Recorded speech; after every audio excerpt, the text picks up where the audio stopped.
yo voy a comenzar primero con una suerte de aclaración. No voy a hacer un resumen de un libro, no voy a hacer resúmenes de libros y tampoco voy a hacer muchas menciones a la crítica. Bueno, no sé cuántos argentinos hay aquí o cuántos latinoamericanos hay aquí, ya no sé, perdí la cuenta. Pero no voy a hablar tanto ni de la crítica ni de la recepción de Roberto Arlt, porque esto ya está escrito hace muchos años, especialmente a partir de 1971, hace 50 años que se dice prácticamente lo mismo, a veces a partir del libro de Viñas, luego Sarlo, Gittrick, luego Piña y César Aira, el tema de también la confrontación Borges con Arlt. Yo que quería hacer otra cosa diferente para tomar un poco de distancia de esto que ya está hecho. Dada la casualidad que yo estaba releyendo Arlt y también estaba releyendo un texto de Simmel, entonces al final mi presentación salió un poco, es finalmente una lectura de Roberto Arlt a través del prisma, del filtro de Georg Simmel. Y también la coincidencia que luego en el transcurso de mi presentación, mi ponencia se va a notar, con lo que presentó el profesor Villacañas Berlanga, que habló de la película Metrópolis en el año 1927 de Fritz Lang, y justamente hay unas menciones que haré sobre la película, que curiosamente la película Metrópolis fue encontrada en el año 2010, fue encontrada la versión extensa sin la censura de Hollywood en la Argentina. Bueno, entonces, si me permiten, me voy a preparar, así mejor, para leer. Además, aquí ya dentro de poco se hace de noche y necesito verme. Bueno, voy a comenzar. El título de mi ponencia es Poder, Dinero y Manipulación en la narrativa de Roberto Arlt. Voy a empezar con una breve nota biográfica, solamente 2 líneas. Roberto Arlt nació en 1900 en el barrio de Flores, en Buenos Aires. Era hijo de un alemán y una triestina, de Trieste, norte de Italia. Chico de barrio, no tuvo una formación sistemática en letras. Todo lo contrario, dejó la escuela a los 8 años. Fue un autodidacta, un voraz consumidor de literatura de folletín, de libros de ediciones populares y también de cine. Arlt escribía para la prensa ya desde muy joven. Su primer libro, que luego preferiría olvidar, fue publicado cuando tenía solo 20 años. Pero es en 1926, con El juguete rabioso, que logra producir su primera novela que gozará de cierto reconocimiento de la crítica. Y digo cierto, porque efectivamente en su tiempo, una buena parte, decidió marginar a Arlt, especialmente ciertos cenáculos literarios de escritores consagrados. Para ellos era un escritor que escribía mal, que desconocía las normas de la lengua, porque su ortografía era la de un escolar, y su sintaxis era el reflejo de esa lengua plebeya nacida del enlace entre el español de los criollos y las interferencias lingüísticas de los que habían aprendido la lengua sobre la marcha, sin la herencia ni el rigor de la escolarización. Esto es el inmigrante europeo. Y en gran medida Arlt se valió de aquella habla para componer sus obras, especialmente sus diálogos. Vale la pena recordar que en torno a la publicación del Juguete rabioso, que es 1926, y Los 7 locos, 1929, el panorama de la literatura porteña no solamente contaba con los ya consagrados, por ejemplo Leopoldo Lugones, sino que las vanguardias habían marcado un quiebre con la generación anterior.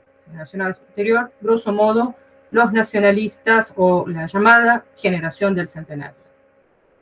Y esto es crucial porque si para el escritor nacionalista su proyecto literario era la recuperación de una nacionalidad perdida, arrasada por la inmigración aluvional y que solo podría ser rehabilitada mirando al interior del país, a la ciudad provinciana, cuando no al campo, en el caso de la gauchesca, con las vanguardias, ese discurso será dejado de lado y la ciudad moderna y la modernización serán su preocupación.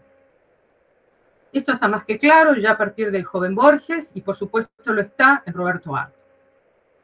Sin embargo, la Buenos Aires de Art no está poblada por hombres de coraje, ni se mostraba mística o tan eterna como el agua y el aire, parafraseó Borges. Su retrato es cruel. Buenos Aires es una metrópolis donde las clases bajas sobreviven o malviven, mientras que los ricos viven en su opulencia. No obstante, la nueva burguesía de las novelas de Art suele estar compuesta por arribistas, personajes decadentes que llegaron a acumular dinero mediante actividades no santas. Proxenetas, por ejemplo, uno de los personajes de Hafner, Ergueta, que es un farmacéutico ludópata que termina en el manicomio. Asimismo, también, esa suerte de clase media-baja encarada por Elsa, la mujer del protagonista de Los Siete Locos, que manipula al marido con chantajes sexuales. Esto es, si él, entre comillas, hombre de la casa, no le ofrece seguridad económica, ella se niega a tener relaciones sexuales con él y lo termina dejando por un capitán, es decir, una promesa de un mínimo ascenso social. Los Siete Locos, como he dicho antes, fue publicada en 1929, es decir, tal como fue publicada Berlín Alexanderplatz de Alfred Doblin. Ambas novelas giran en torno a la vida de unos personajes miserables, unos antihéroes que vagan por las calles de Berlín o Buenos Aires, ciudades de atmósfera aplastante, promisa, escenarios de tranvías, cinematógrafos, publicidad, es decir, de una vida urbana regida por el reloj, más precisamente el ritmo de la máquina. Por supuesto, otra referencia ya mencionada por algunos artículos publicados sobre Art es esto que he dicho al comienzo, la influencia del cine, particularmente la influencia de Metrópolis, que apareció en Metrópolis en 1927, de Fritz Lang. Naturalmente, el cine tiene un peso importante en los textos de Art, y esto no debería extrañarnos en absoluto, puesto que en la Buenos Aires de los años 20, el cine era un entretenimiento muy popular y ya todos los barrios contaban con varias salas, barrios de la ciudad, de la capital, no del conurbano. En efecto, con el cine, como en el cine de Fritz Lang, la aceleración de la vida del hombre de la gran ciudad moderna queda plasmada en Los Siete Locos. Y siguiendo a Georg Simmel, como había anticipado, que en su conferencia de 1902, Las grandes urbes y la vida del espíritu, postuló que la base psicológica sobre la que reposa el tipo de individuo de la gran ciudad es la intensificación de la vida nerviosa, producto de la hiperestimulación sensorial. La ciudad no es un mero escenario, sino que ésta le impone al hombre un nuevo modo de vida donde la intelectualización será la reacción ante la amenaza del desarraigo y la pérdida de sí mismo. La abstracción, la intelectualización de este shock de estímulos, principalmente visuales, esto lo dice claramente Simmel, toma el lugar de la sensibilidad. Volviendo a la novela, tanto en Los Siete Locos como en su continuación, Los Lanzallamas y el libro que primero he mencionado, El Juguete Rabioso, el desarraigo signa la existencia de sus personajes. Estos son seres marginales, como la ex prostituta, el adolescente ladrón del Juguete Rabioso, el jugador, farmacéutico ludópata, que he dicho, el astrólogo mesiánico, luego hablaré de él, personajes que ya no tienen ninguna atadura, es decir, más que libres son desarraigados. Y en este punto, ¿no?, merecería un poco de atención más atención, porque la libertad de estos personajes artianos es una libertad negativa. Es la libertad justamente de quien no está ligado a una familia, a un trabajo, a un núcleo de amigos, a una historia, ni tan siquiera a una religión. Otro de los personajes de Art en El Juguete Rabioso es Maximito Neirath, que es un pintor de casas que se avergüenza de su origen judío, y su padre, Josías, dice textualmente: detestaba a los judíos hasta la exasperación, y su antisemitismo grotesco se exteriorizaba en un léxico fabuloso por lo obsceno. Natural, su odio era colectivo, es decir, el desarraigo de su comunidad judía, comunidad de origen y también religiosa. Este desarraigo se expresa también en la forma de trabajo propio de esta metrópolis moderna, y vuelvo a Simmel, insisto en Simmel, esta vez en La filosofía del dinero, lo voy a citar, que dice así: en las grandes ciudades modernas hay muchas profesiones que no muestran ninguna forma objetiva de actividad, que viven de las oportunidades más diversas y casuales de ganarse algo. Para estas, entre comillas, profesiones, a las que precisamente les falta la idea de tener una profesión, de nuevo entre comillas, están especialmente dispuestos, como es lógico, los seres humanos más desarraigados. Y en la novela de Arndt es recurrente esto. Erdős, que es el protagonista de Los Siete Locos, es un inventor frustrado que sueña con volverse rico. Esto aparece mucho en la novela, el tema de que el trabajo no es el medio para hacerse rico, ni siquiera el medio para subsistir, sino que es necesario dar un salto, ¿no? Y el invento puede ser ese pase mágico para hacerse rico de la noche a la mañana. Sueña con hacerse rico gracias a la metalización de flores. También tiene un triste puesto en una empresa azucarera donde había malversado dinero y es así delatado por el primo de su mujer Elsa. De esta forma se desencadena la trama de Los Siete Locos con este problema que tiene Erdős, que descubren en la empresa donde él trabaja faltaba dinero, tenía una deuda con la empresa. También el protagonista de El juguete rabioso, que es un adolescente, comienza como adolescente, alterna empleos precarios sin mayor éxito. Y el inventor es precisamente una figura recurrente que nos remite al autor, ya que él mismo intentó serlo y hasta tuvo un laboratorio en Lanús. Intentó patentar unas especies de medias para mujeres. Dato curioso. En un capitalismo maduro, uno puede afirmar que la necesidad de producir bienes novedosos responde a una demanda diversificada, aquello que actualmente, para no citar, voy a citar ahora a los gurúes del marketing, son los nichos de consumo. Pero, sin embargo, en la Buenos Aires de los años 20, finales de los años 20, al borde de la crisis, que luego se llamará la crisis de los 30, ¿no? A partir del golpe militar, bueno, crisis 29 del 30, primaba la urgencia por encontrar un medio de subsistencia. Más que diversificación del capitalismo, quizás era un problema estructural de un capitalismo todavía no acomodado, digamos, con varias falencias en caso de Argentina. Retomando el tema de la libertad, en las novelas de Arndt, el personaje de Los Siete Locos, el protagonista, Erdős, lleva al extremo ese liberarse de las ataduras mediante el asesinato, porque, y cito lo que dice Erdős textualmente, el pecado no es una falta. Yo he llegado a darme cuenta de que el pecado es un acto por el cual el hombre rompe el débil hilo que lo mantenía unido a Dios. Dios le está negado para siempre. Es decir, negar a Dios o ser negado por él es su única forma de libertad. Además, por el crimen, el ser nada se desvelaría como ser criminal, ser algo, ser un criminal, al menos. Estas páginas de la novela, que tienen un título que es el siguiente, Ser a través de un crimen, justamente nos revelan efectivamente a Arndt como un lector de Dostoyevsky. En cambio, la libertad sexual sí es tratada de forma directa en la novela, algo muy novedoso para la literatura argentina, que siempre se ha caracterizado por ser muy pacata, especialmente en los años 20, esto era casi escandaloso.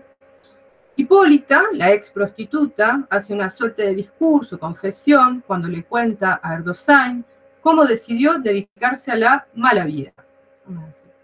Ella era sirvienta en una casa de la avenida Alvear, que es un barrio aristocrático de Buenos Aires, típico barrio de clase alta, cuando en un tranvía escuchó una conversación entre dos muchachos. Uno le decía al otro: una mujer inteligente, aunque fuese fea, si se diera la mala vida, se enriquecería, y si no se enamorara de nadie, podría ser la reina de la ciudad. Ella, ingenua entonces, decidió preguntarle a un doctor qué era eso de la mala vida, quien le contestó que en una mujer se llama mala vida a los actos sexuales ejecutados sin amor y para lucrar. Y luego es curioso, en esta parte, el parlamento de ella, de Hipólita, esta confesión que le hace Ardoshain, suerte monólogo también, dice así: la mala vida, Ardoshain, es eso, librarse del cuerpo, tener la voluntad libre para realizar todas las cosas que se le antojaran a una. Me sentía tan feliz que al primer mozo que pasó y me deseó con bonitas palabras, me entregué. Bueno, para una novela del año 29, en Argentina, esto era fuerte.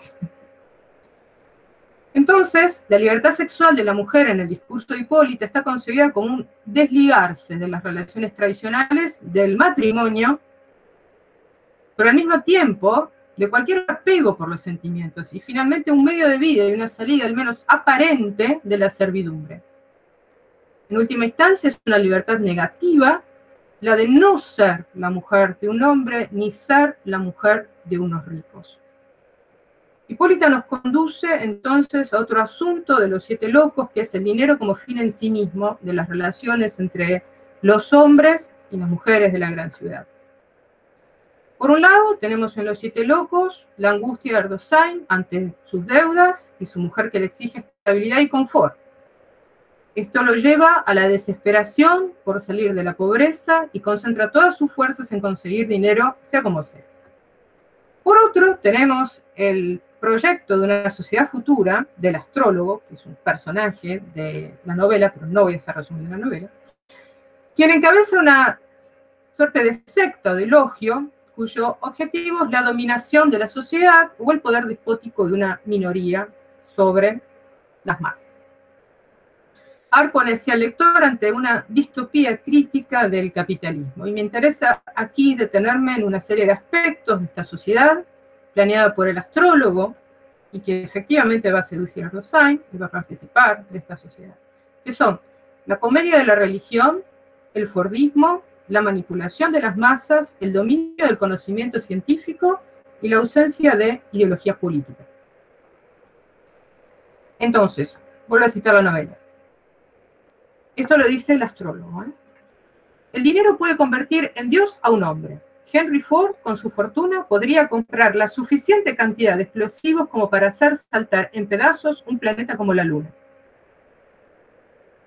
En la sociedad futura, el poder estaría en manos de quienes poseyeran el dinero y el conocimiento científico y técnico. Sin embargo, era necesario crear una religión, una metafísica, una mentira metafísica, así aparece el término, con el fin de contener la angustia de los hombres reducidos a simples obreros industriales. El astrólogo propone una comedia religiosa en la que un hermoso niño podría ser convertido en un dios que las masas adorarían. Los milagros abundarían para dar prueba a las masas de la verdad de esta religión inventada. Proporcionar una felicidad a las almas resultaba imprescindible para mantener la cohesión, evitar los suicidios y ofrecer un alivio al hastío de una existencia que solamente era una fuerza de trabajo en un esquema de producción diseñado para el beneficio de una casta.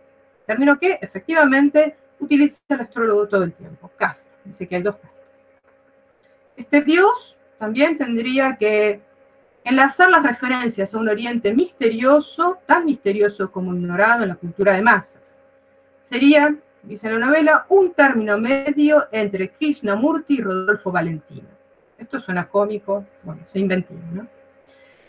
La alusión a las espiritualidades alternativas en la novela da cuenta del clima porteño de entonces, cuando estaban en boga las ciencias ocultas y la teosofía, mencionada en muchas ocasiones, y en general un orientalismo de segunda mano, podríamos decir, según el gusto de la burguesía ansiosa por novedades de todo tipo, incluso en materia religiosa, ¿no?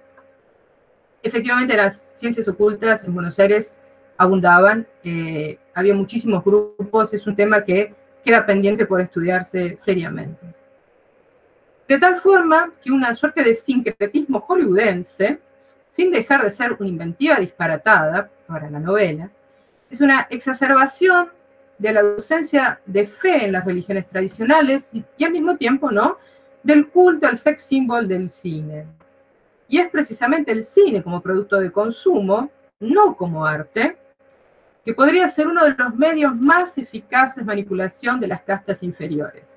Si el astrólogo piensa en la producción de películas para mostrar a ese dios inventado haciendo milagros, los medios de comunicación, en particular la prensa amarilla, darían exposición a la vida mística y milagrosa de este dios de la comedia religiosa.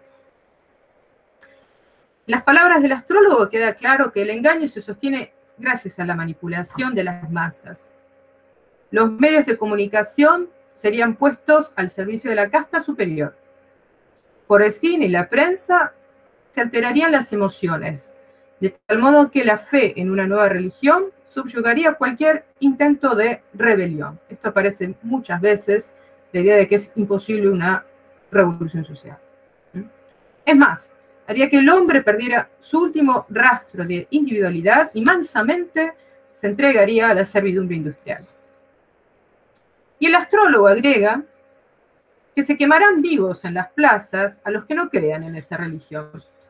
El patetismo de esos autos de fe, que es la teatralización de la religión, es asimismo otro recurso para la exaltación de las emociones de las masas. Por supuesto, el discurso del astrólogo nos trae a la mente inmediatamente el fascismo, ¿no? Aparecen varias referencias a Mussolini en la novela. Por ejemplo, ¿no ha impuesto ya Mussolini la enseñanza religiosa en Italia? Le cito esto como una prueba de la eficacia del bastón en la espalda de los pueblos. La cuestión es apoderarse del alma de una generación, el resto se hace solo. Ciertamente, la novela de Arlt ha sido leída como una profecía del golpe militar de 1930. Es común encontrarlo en la bibliografía sobre Arlt. Si los propósitos del astrólogo sonaban demasiado siniestros, entre tantas cosas no lo he dicho, pero bueno, esta sociedad, esta logia se iba a financiar con una red de prostíbulos, entre tantas cosas. Si los propósitos del astrólogo sonaban demasiado siniestros, este se defiende diciendo que, en buena medida, ese sistema de explotación ya estaba implantado en los yerbatales del Gran Chaco argentino, las explotaciones de caucho, las plantaciones de café o en las extracciones de estaño. En efecto, el plan del astrólogo se basaba en la industrialización, valiéndose de obreros esclavizados que trabajarían para el enriquecimiento de la casta superior. Y dice así, el astrólogo: ahora bien, cuando llegué a la conclusión de que Morgan, Rockefeller y Ford eran por el poder que le confería el dinero algo así como dioses, me di cuenta de que la revolución social sería imposible sobre la Tierra, porque un Rockefeller o un Morgan podían destruir con un solo gesto una raza, como usted en su jardín, un nido de hormigas. Esto es, en boca del astrólogo, el capitalismo es irreversible. La logia tendría una retórica plástica que podría encantar tanto a los grupos de izquierda como a los de derecha. Serían profascistas o pro-bolcheviques según el auditorio. Católicos, ateos, militaristas, dependiendo de la ocasión. Mujeres, niños, locos, jóvenes, militantes, aspirantes e intelectuales, todos podían ser carnes de cañón de esta ideología. Todos podían caer encantados bajo esta retórica. De esta ideología, de esta casta de hombres superiores. Y superioridad, dado el conocimiento de estos superhombres, se repite el término superhombres en varias ocasiones. Y es que en este proyecto las ideologías se veían reducidas a una retórica que estratégicamente se acomodaría a las demandas de las masas o de los grupos que se deseara dominar. Y esto último tendría su razón en la brecha que separa abismalmente a las dos castas, el conocimiento. Esta suerte de intervalo, según la novela, una diferencia intelectual de 30 siglos. El astrólogo da esa cifra, 30 siglos. La casta inferior viviría sumida en una superstición de una metafísica inventada ad hoc, funcional a la dominación, mientras que la superior sería la poseedora del conocimiento científico y técnico. Y esta discordancia, y ahora cito, creo que es la última vez que lo voy a citar a Simmel, estas discordancias en términos de Simmel, entre la cultura objetiva y la cultura subjetiva es, en efecto, el resultado de una división creciente del trabajo que reclama una producción cada vez más específica. Estas últimas palabras son de Simmel, son de la novela. Continúo con Simmel.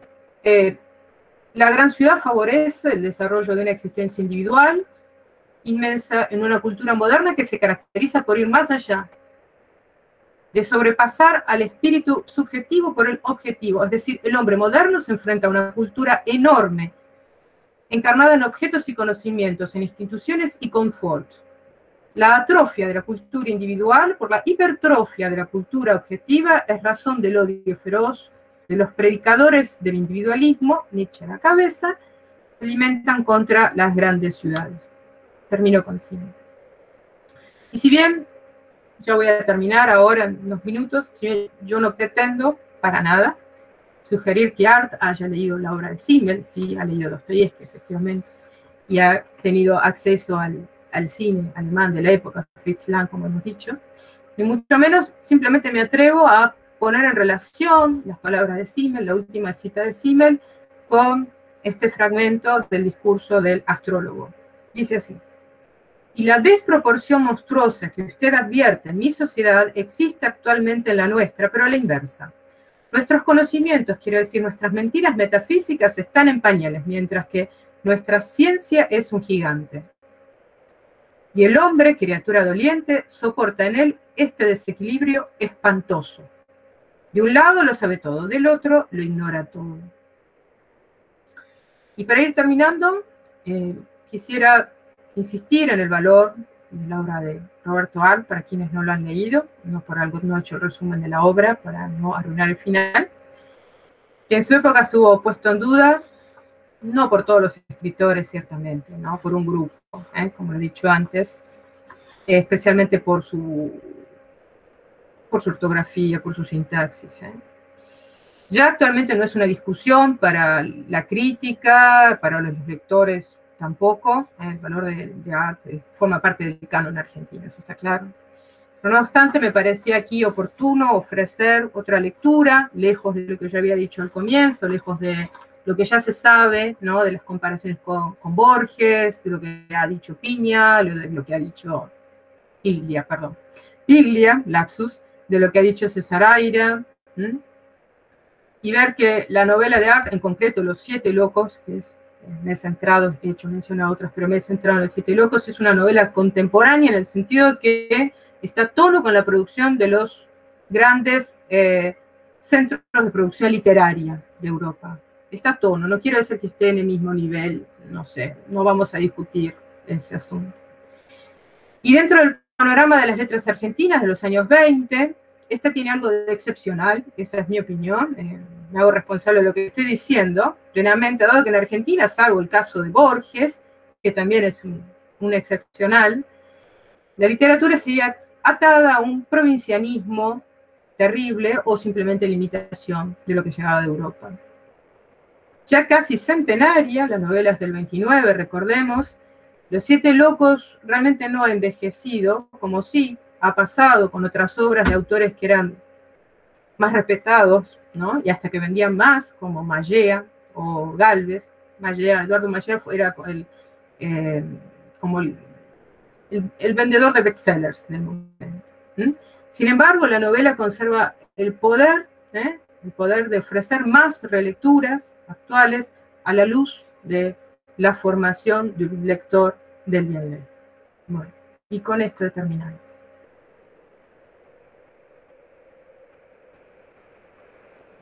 Muchas gracias, Patricia.